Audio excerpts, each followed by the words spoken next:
un rey. Os digo a ustedes lo que he dicho antes. El pueblo está defraudado, los reyes de Judá han fracasado históricamente, el pueblo ya ha vuelto del exilio, pero no se olvidan del contexto monárquico, que han aplicado, han referido al Mesías, al rey que se está esperando. Y ese reino futuro aparece continuamente en los libros de la Apocalíptica. En el libro de Enoc, Enoc es el patriarca ese que ese señor se lo lleva volando y no se sabe dónde está. Pasa como el santo profeta Elías, que el Señor es un carro fuego y estamos esperando. Por eso los judíos en estos libros de la Apocalíptica enseñan que al final uno de los signos que adelantarán la evidencia del reino de Dios, del fin del mundo, será que volverán Elías y Enoc.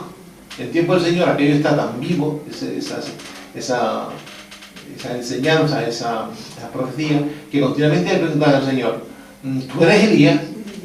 ¿Quién dice que es el Hijo del Hombre? Uno dice que eres Elías, y fíjate, hasta aquí el fin del mundo.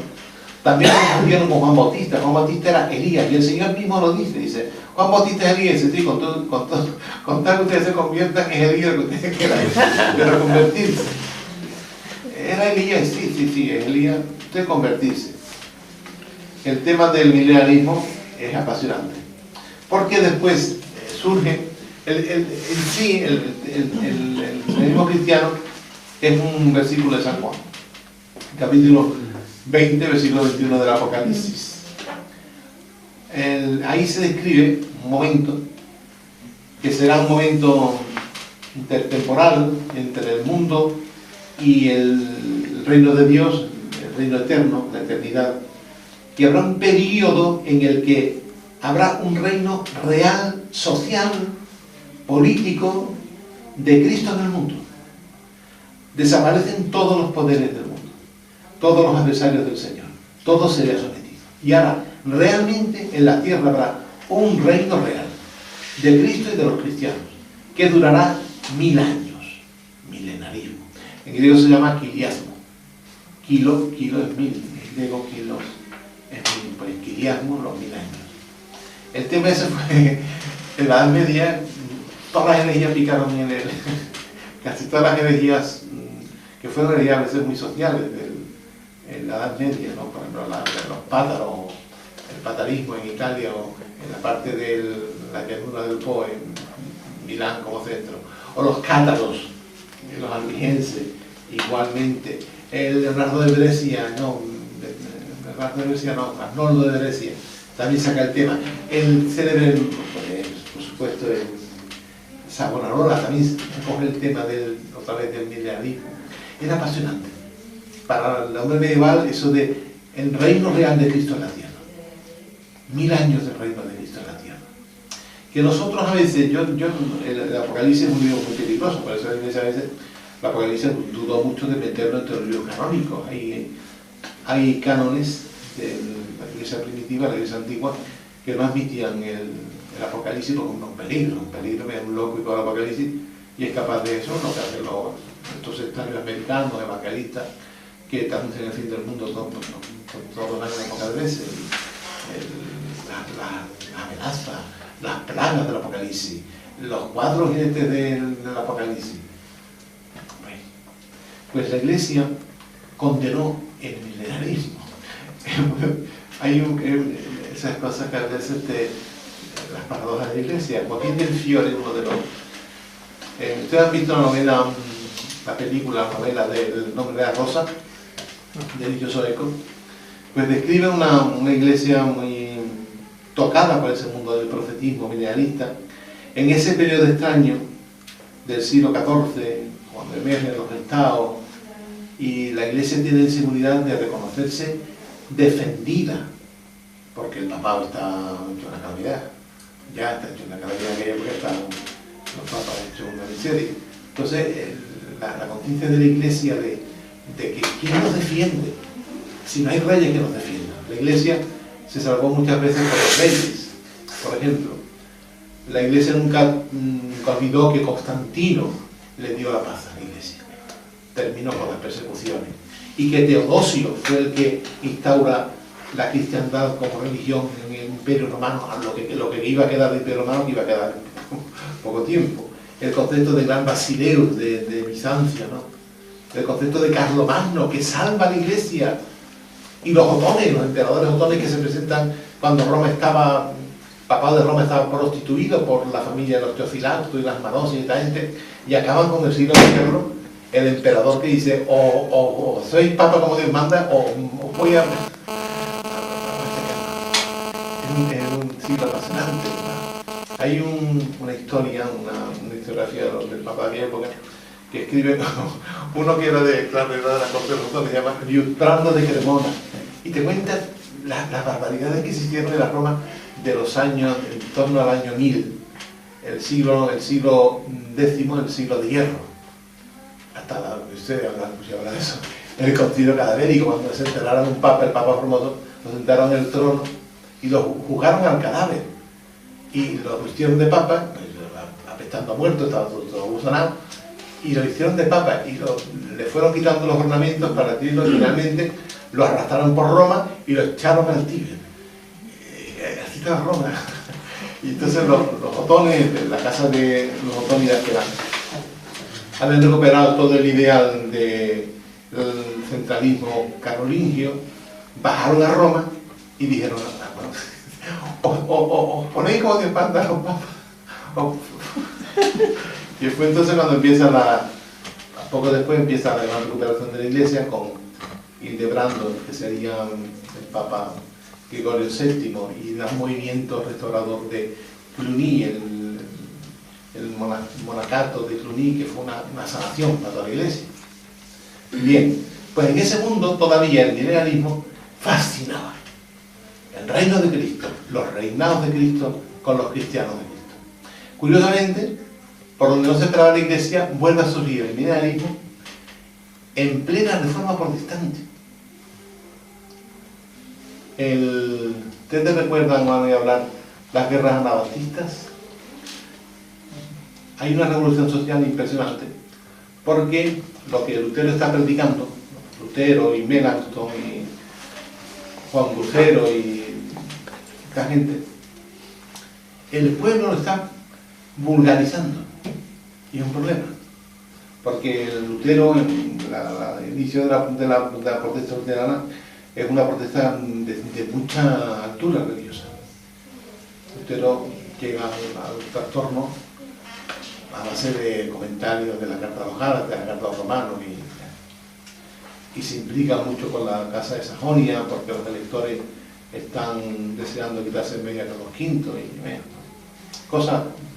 Pero el pueblo ha vulgarizado lo que escucha las predicaciones de los reformistas. Y en Westfalia se organiza una república cristiana bajo el concepto de que es el reino de Cristo, y termina siendo un horror, pero un horror del orden, por ejemplo, que la gente iba desnuda por las calles, y había intercambio de mujeres y de hombres se compartían los matrimonios, una especie de comuna, una aberración que los mismos protestantes tuvieron que acabar. La matanza que hicieron los luteranos de la gente de Münster, donde después se firmaría la paz de Westfalia, final de la guerra de los 30 años, fue tremenda, porque arrasaron a esa población que terminó totalmente enloquecida, una especie de locura colectiva.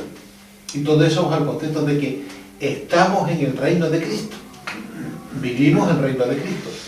Ese tema es curioso porque, por ejemplo, ¿se recuerdan ustedes las matanzas esas de un predicador loco que hicieron en Guayana? Que una secta de estas en las que murieron todos. No sé cómo murieron, se tomaron se envenenaron unos a otros.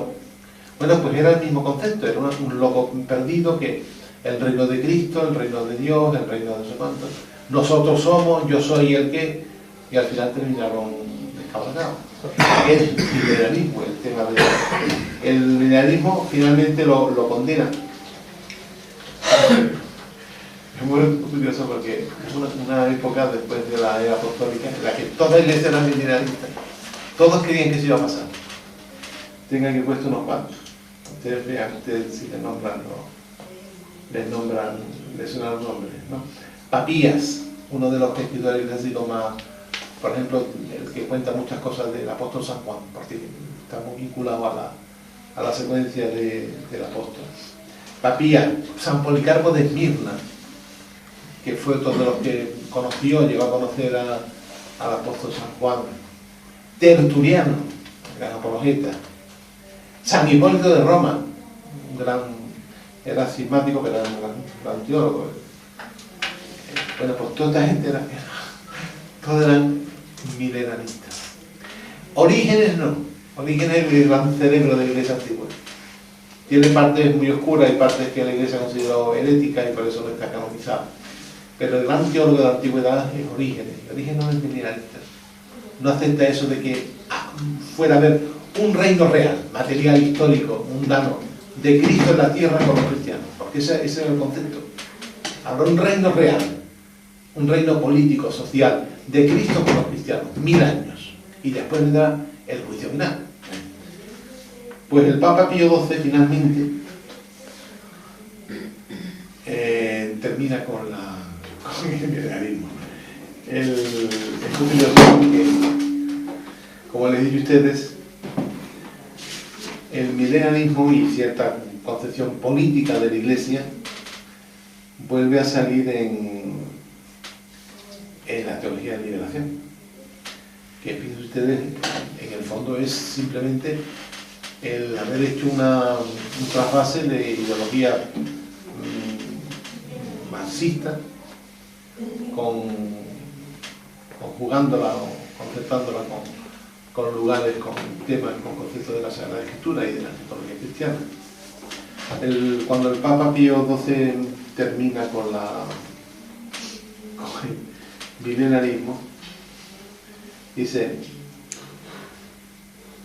la impostura del anticristo. El anticristo sería la figura que muchas veces surge como la oposición o la otra cara de lo que sería un reino de Cristo. Sería el reino del anticristo con una ideología, un poder político que serían los contrarios a los del reino de Dios. Aparece esbozada cada vez que se presenta o pretende llevar a cabo la esperanza mesiánica en la historia, lo cual no puede alcanzarse sino más allá del tiempo histórico a través del juicio escatológico, incluso la forma mitigada, que la Iglesia ha rechazado como una falsificación del reino futuro con el nombre de milenarismo, sobre todo bajo la forma política de un mesianismo secularizado, intrínsecamente perverso. Bien, yo tenía aquí además un excursus último sobre algunos temas de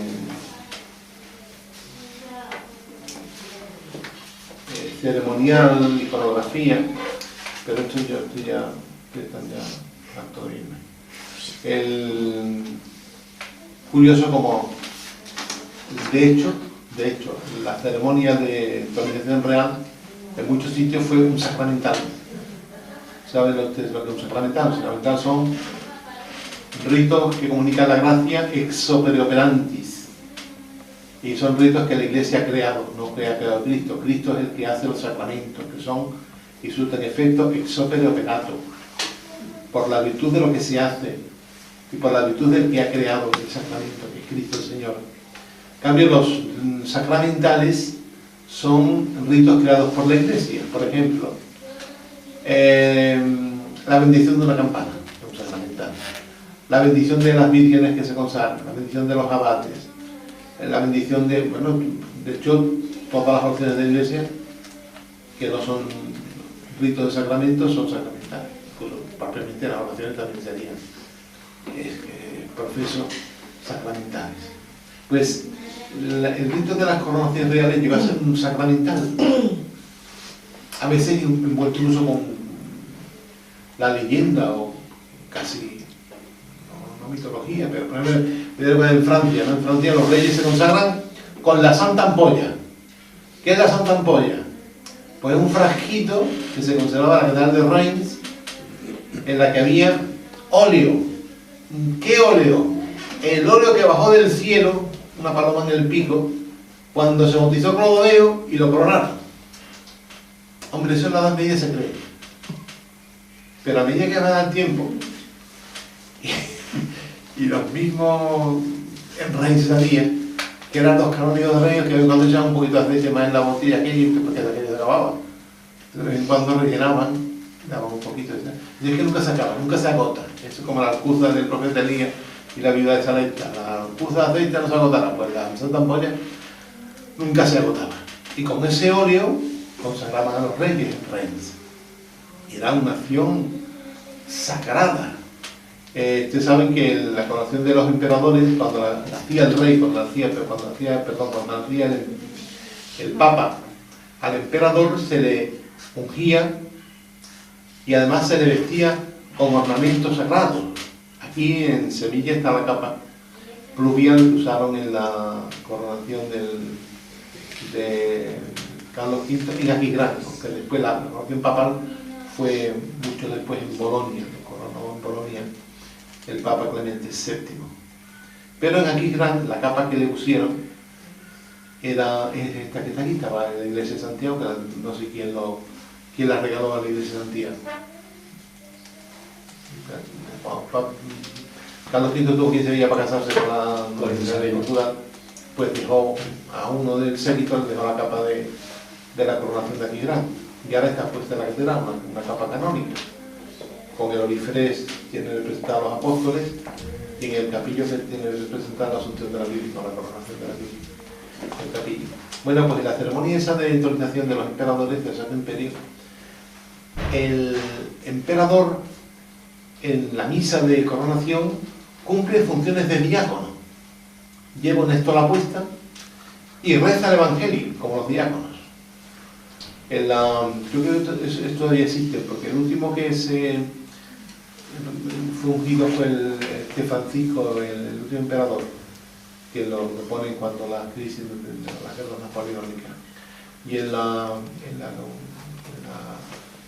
en Viena, en el Palacio Imperial de Viena, conservan los ornamentos del emperador Francisco y la corona de Carlomagno. Y están todos los atavíos. Está la capa, está la estola, está la dalmática que viste, una especie de, no es dalmática, más es tunicela, lo que vestían al emperador. Y recuerdan ustedes lo que lo he mencionado, la coronación de los reyes de Inglaterra, igualmente, una coronación totalmente sacralizada y liturgizada.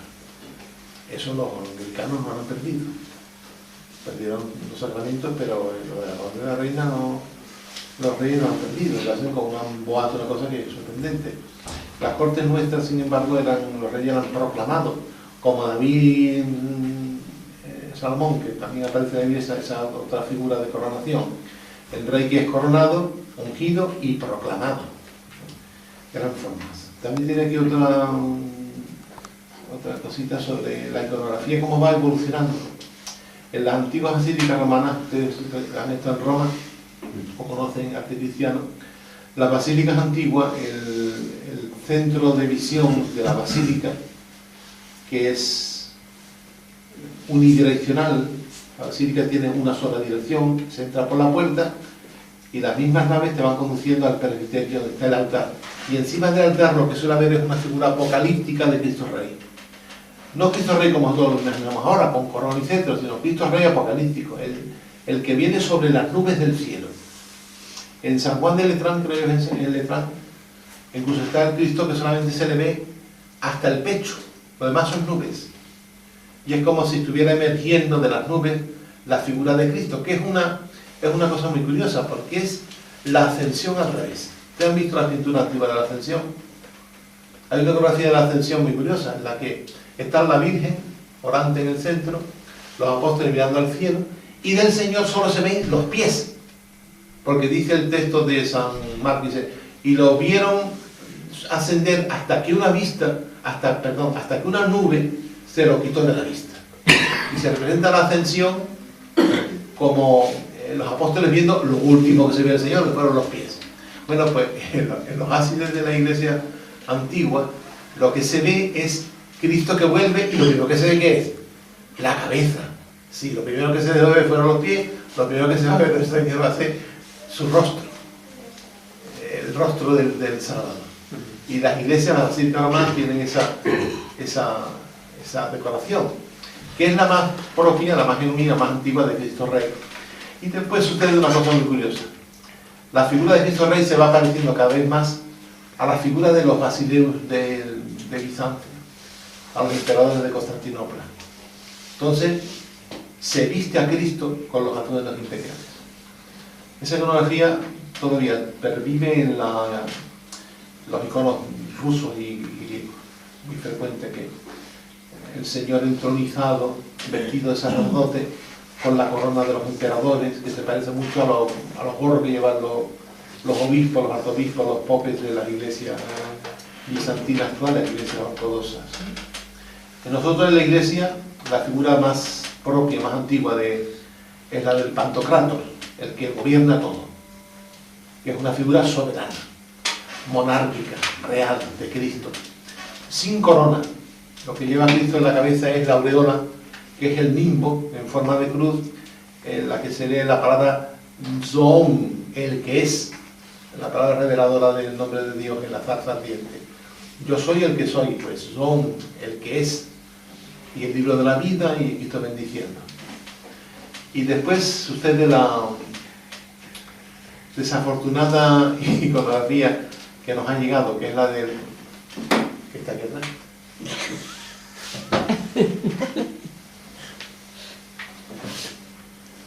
La cosa empieza bien, porque es una recreación de los modelos del gótico.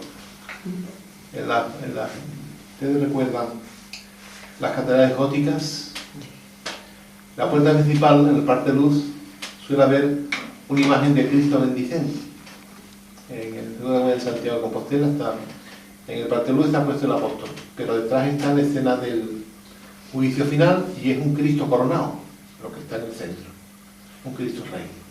En las iglesias francesas había la superstición de que el que veía la imagen del Cristo bendicente de la puerta no moría aquel día, con las estatuas y eran figuras muy populares. Pues esa figura del Cristo bendicente lo toma después el neogótico y lo transforma en esa figura tan extraña, porque se vincula el corazón de Jesús al Cristo Rey.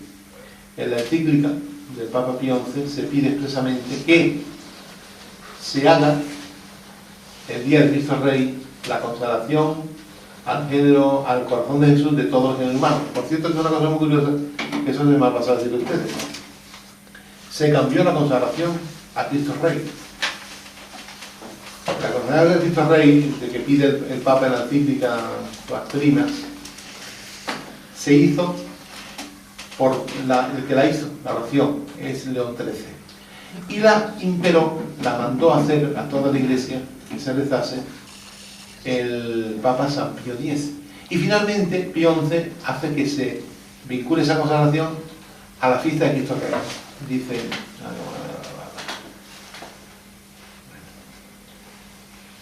Pues eso, que manda que se haga todos los años la fiesta de Cristo Rey, la consagración. Pero miren ustedes, lo que decía la oración original de consagración del género humano a Cristo Rey, dice ya: Rex est eorum omnius tu interebris idolatrie aut islamismi adut versatur eosque lumen regumque tum vindicare nel reino respice de nique de misericordia oculis idiurientis filios poetandium populis electu fuit et sanguis pingolin superes invocatus est num itin los quo redentionis viteque lavacrum descendat. Ustedes, como saben latín, son tradicionales, sabrán que No me entero de nada. Yo tampoco. eso a ustedes no les importa.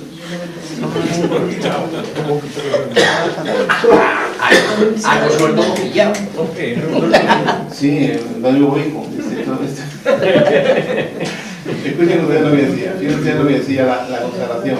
Dice: ser rey de los que permanecen todavía envueltos en las tinieblas de la idolatría o el islamismo.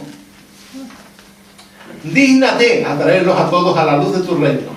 Mira finalmente con ojos misericordiosos a los hijos de aquel pueblo que en otro tiempo fue el pueblo elegido. Descienda también sobre ellos como bautismo de redención y de vida la sangre que un día contra sí reclamaron. Así que reine sobre los que todavía permanecen en las tinieblas de la idolatría o el islamismo. Bueno, pues eso está en secreto hasta el año 1962, antes del concilio. Que el Papa Juan XXIII, que era ya, bueno, tenía ya sus proclividades, la cambia. Y dice, no, lo del islamismo y lo de... quitarlo, no se rece. No se rece. Y es curioso porque en todos los devocionarios se suprimió. Pero yo usted lo que decía, sé el rey de todos aquellos que aún hoy permanecen en las tinieblas de la idolatría y el islamismo, y tu sangre caiga sobre ese pueblo que fue antiguamente el pueblo elegido y que un día pidió tu sangre caer sobre ellos. Es tremendo. Esto lo dan ahora y te denuncian por... Xenófobo. Por Antisemita. Antisemita.